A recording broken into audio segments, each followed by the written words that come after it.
Hi, thank you for taking the time to listen today. This presentation is titled Decision-Aware Outcome Modeling for Post-HCT Survival. What I'll be sharing is a project that explores how modern deep learning methods can be used to model post-transplant survival outcomes, specifically 24-month event-free survival without making clinical recommendations, which we would need additional nuance and likely a clinician in the loop. This is important. The goal here is understanding and diagnosis, not prescribing treatment. Let's get right into it. Here's sort of the roadmap for the presentation here. I'll start with the problem and motivation, why post-HCT survival is challenging to model and why fairness matters in this context. Then I'll walk through the data and cohort construction, followed by model architecture and training strategy. After that, I will focus on how we evaluate the model, the evaluation metrics, going beyond AUC to include calibration, prior score, and counterfactual sensitivity to evaluate our models. Finally, I'll show some results, and then we'll move to discussions and limitations and future direction. So, a couple of difficult words to pronounce here, but allogeneic hematopoietic cell transplantation is a potentially curative therapy for many blood-related malignancies, but outcomes depend on a complex interaction of patient health, disease severity, and treatment choices. One of the most consequential choices is conditioning intensity. So similar to chemo, we have different tiers here: MAC, RIC, and MA, going most toxic to least. Essentially, this is a trade-off between toxicity and relapse risk. From a modeling perspective, this is hard. Pure supervised models ignore treatment context, while things like reinforcement learning tends to fail because we have only one decision per patient and a limited overlap.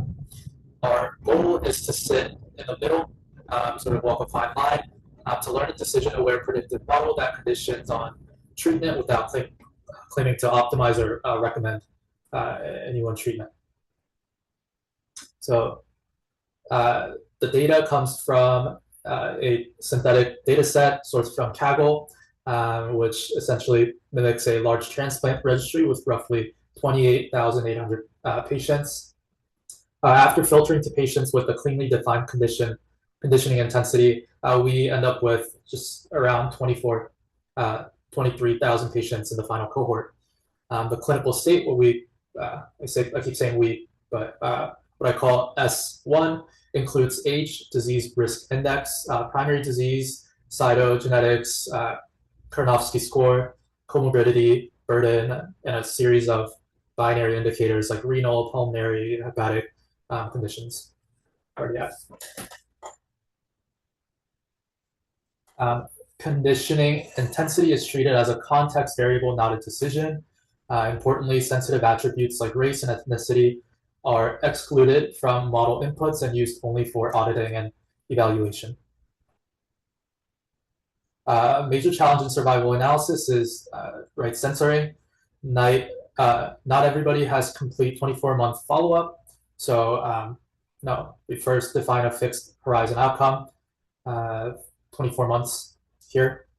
So if y equals 1, if the patient is event-free at 24 months, equals 0 if an event occurs before 24 months. If a patient is censored before 24 months, the outcome is unobserved. To handle this, we use inverse probability of censoring weighting. Weighting estimated via a Kaplan-Meier model of the censoring distribution.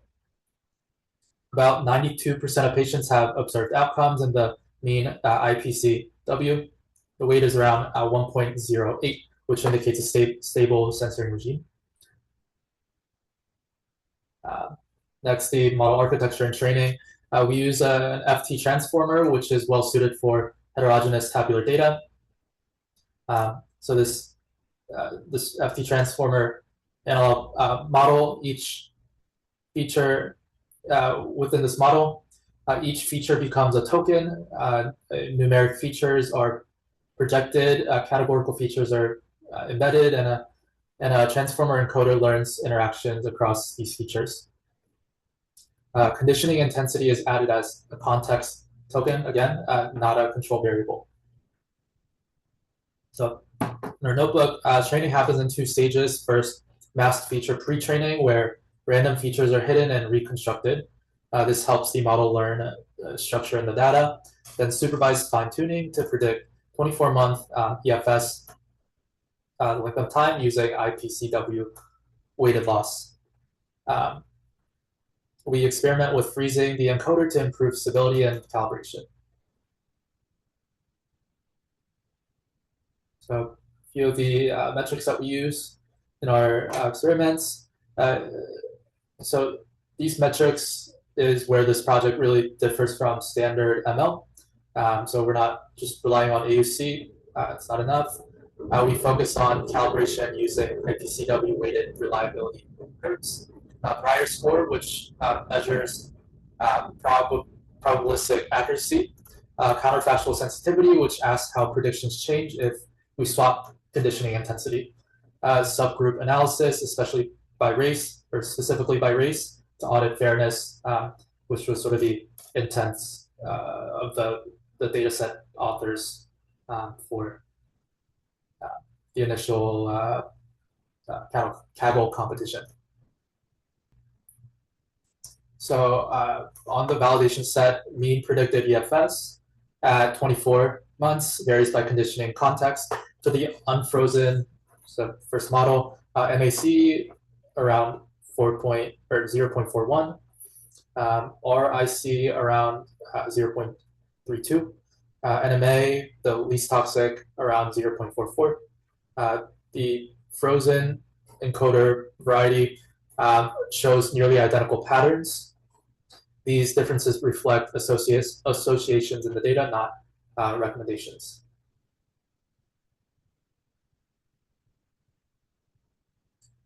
So another set of results. Overall, looking at calibration, overall calibration is strong.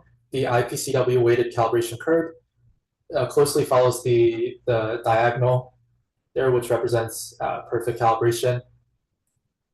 And the Breyer score is about 0.224. Freezing the first two layers of the encoder and training longer produces nearly identical calibration. However, you can see that the plot, more closely follows the ideal calibration line there, indicating minimal overfitting and stable representations. Okay, so I'll go through the next slides sort of quickly. We're running out of time. I'd like to do a demo of the code. When we stratify calibration by race group, we see that curves remain close to the diagonal across groups. So there's no systematic deviations or ones that go systematically over or under the ideal. There's some noise, but we are good. Counterfactual sensitivity measures how much predicted EFS changes under different conditioning intensities. The median difference is around 5 to 6 percentage points, with the 95th percentile near 50%.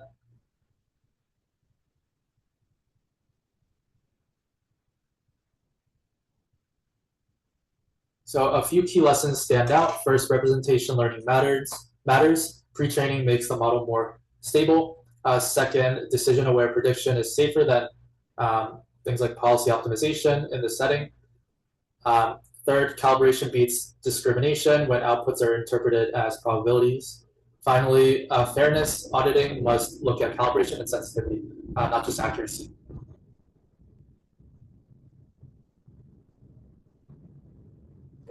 Some limitations and future work. There are important limitations.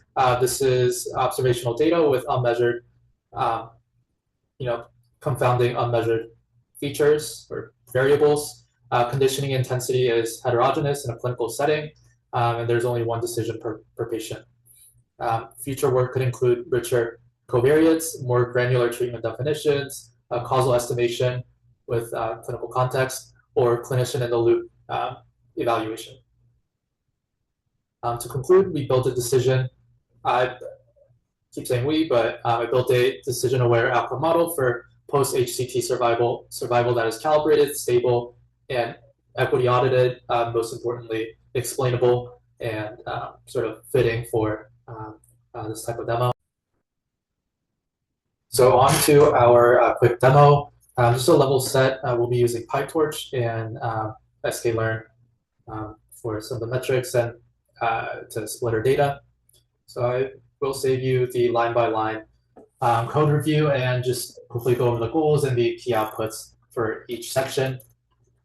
Our data loading and feature group creating stage. The goal here is to create a clean, reproducible data interface that separates state versus treatment context versus audit variables. We want to define the modeling cohort, construct the modeling cohort, and produce a consistent feature matrix for deep learning. Key outputs are the filter cohort, clinical state features, our action column, the conditioning intensity, which is the conditioning intensity, the audit columns, which we'll later use for subgroup audits.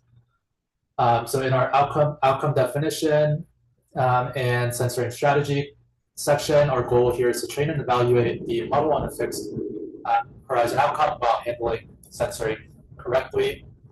The key outputs here are the fixed horizon outcome with NAN where we have unobserved, and then censoring weights for training and evaluation. In our FT transformer plus masked feature pre-training section, our goal here is to learn a robust embedding from a mixed tabular feature, so combining categorical and numeric features using a transformer encoder. And why pre-training? We want the encoder to learn feature interactions without relying solely on outcome labels. We do that by training it to reconstruct masked inputs. Inputs analogous to masked language modeling. Okay, so our masking rules are identified here, and what we are actually reconstructing, which are categorical masked features via classification loss, and then numeric masked features with regression loss. Okay, to skip forward a little bit, then our pre-training loop running the pre-training itself.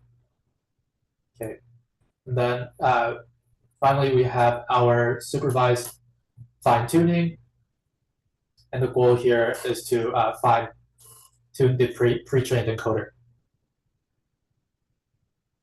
And the key outputs for this section are the model encoder plus the prediction head, the training loop with IPCW weighted metrics or evaluation checks, so AUC plus calibration style checks, and our counterfactual sensitivity, so per patient predictions under the different types of pre-therapy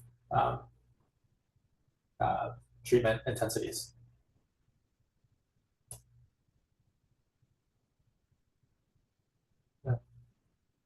Skip a little bit forward to what we see as a result. The conditional outcome model exhibits moderate counterfactual sensitivity to conditioning intensity. For most patients, predicted 24 months varies only modestly across treatment contexts, while a smaller subset shows a larger model differences. Importantly, these differences are smooth and bounded, which suggests that the learned patient representations integrate treatment context without collapsing to a single dominant option, which is what we were seeing with our attempts at reinforcement learning, which doesn't even really apply to this data set, it turns out. Okay, so we have our counterfactual sensitivity by race group, which we covered in the presentation deck, and we have our graphing helpers and attempts at graphing the visualizing our calibration by group. And that is the end of our demo. Thank you so much for listening, and I hope you have a great night or evening or day, wherever you are.